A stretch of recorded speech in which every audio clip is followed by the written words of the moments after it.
ഈശോ മിശിഹായ്ക്ക് സ്തുതിയായിരിക്കട്ടെ. വിശുദ്ധ പൗലോസ് സ്ലീഹ കൊറിന്തോസുകാർക്ക് എഴുതിയ ഒന്നാം ലേഖനത്തിൽ നിന്നുള്ള വായന. 4-ാം അധ്യായം. ക്രിസ്തുവിന്റെ അപ്പസ്തോലന്മാർ. ക്രിസ്തുവിന്റെ ദാസന്മാരും ദൈവരഹസ്യങ്ങളുടെ കാര്യസ്ഥന്മാരുമായിട്ടാണ് ഞങ്ങളെ പരിഗണിക്കേണ്ടത്. കാര്യസ്ഥന്മാർക്ക് വിശ്വസ്തത കൂടിയേ തീരൂ. നിങ്ങളോ ഏതെങ്കിലും ന്യായാസനമോ എന്നെ വിചാരണ ചെയ്യുന്നെങ്കിൽ അതു ഞാൻ കാര്യമാക്കുന്നില്ല. ഞാനും എന്നെ വിധിക്കുന്നില്ല. ഞാൻ ഏതെങ്കിലും തരത്തിൽ കുറ്റക്കാരനാണെന്ന് എനിക്ക് ബോധ്യമില്ല. എന്നാൽ അതുകൊണ്ട് മാത്രം ഞാൻ നീതീകരിക്കപ്പെട്ടുവെന്ന് അർത്ഥമില്ല. എന്നെ വിധിക്കുന്നവൻ കർത്താവാണ്. അതിനാൽ മുൻകൂട്ടി നിങ്ങൾ വിധി പ്രസ്താവിക്കരുത്. കർത്താവ് വരുന്നതുവരെ കാത്തിരിക്കുവിൻ. അന്ധകാരത്തിൽ മറഞ്ഞിരിക്കുന്നവയെ വെളിച്ചത്ത് കൊണ്ടുവരുന്നവനും ഹൃദയ രഹസ്യങ്ങൾ വെളിപ്പെടുത്തുന്നവനും അവനാണല്ലോ. അപ്പോൾ ഓരോരുത്തർക്കും ദൈവത്തിൽ നിന്ന് പ്രശംസ ലഭിക്കും. സഹോദരരെ, ഇക്കാര്യങ്ങളിൽ എന്നെയും അപ്പോളോസിനെയും ഞാൻ ഉദാഹരണമാക്കിയത് നിങ്ങളെ പ്രതിയാണ്. എഴുതപ്പെട്ടിരിക്കുന്നവയെ അതിലംഘിക്കാതിരിക്കാൻ നിങ്ങൾ ഞങ്ങളിൽ നിന്ന് പഠിക്കണമെന്നും ഓരോരുത്തരുടെ പക്ഷം പിടിച്ച് മറ്റുള്ളവർക്കെതിരായി ആരും അഹംഭാവം നടിക്കരുതെന്നും ഞങ്ങൾ ആഗ്രഹിക്കുന്നു. നിനക്ക് എന്ത് പ്രത്യേക മാഹാത്മ്യമാണുള്ളത്? ദാനമായി ലഭിച്ചതല്ലാതെ നിനക്ക് എന്തുണ്ട്? എല്ലാം ദാനമായിരിക്കെ ദാനമല്ല എന്ന മട്ടിൽ എന്തിനു നീ അഹങ്കരിക്കുന്നു?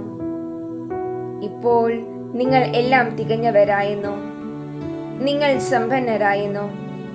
ഞങ്ങളെ കൂടാതെ നിങ്ങൾ ഭരണം നടത്തി വരുന്നെന്നോ? ഞങ്ങളും പങ്കാളികളാകത്തക്ക വിധം നിങ്ങൾ ഭരിച്ചിരുന്നെങ്കിൽ.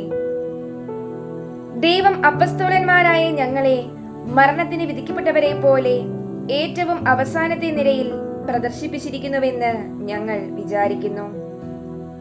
കാരണം ഞങ്ങൾ ലോകത്തിനും ദൂതന്മാർക്കും മനുഷ്യർക്കും പ്രദർശന വസ്തുക്കൾ ആയിത്തീർന്നിരിക്കുന്നു.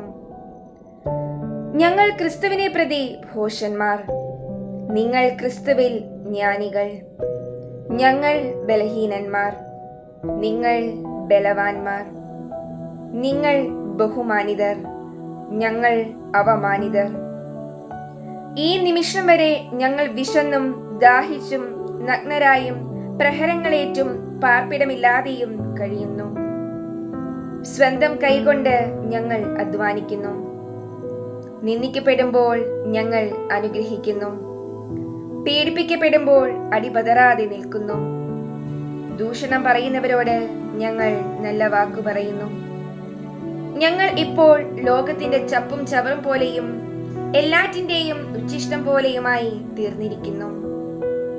നിങ്ങളെ ലജ്ജിപ്പിക്കാനല്ല ഞാൻ ഇതെല്ലാം നിങ്ങൾക്ക് എഴുതുന്നത്, വത്സല മക്കളെ എന്ന പോലെ ഉപദേശിക്കാനാണ്.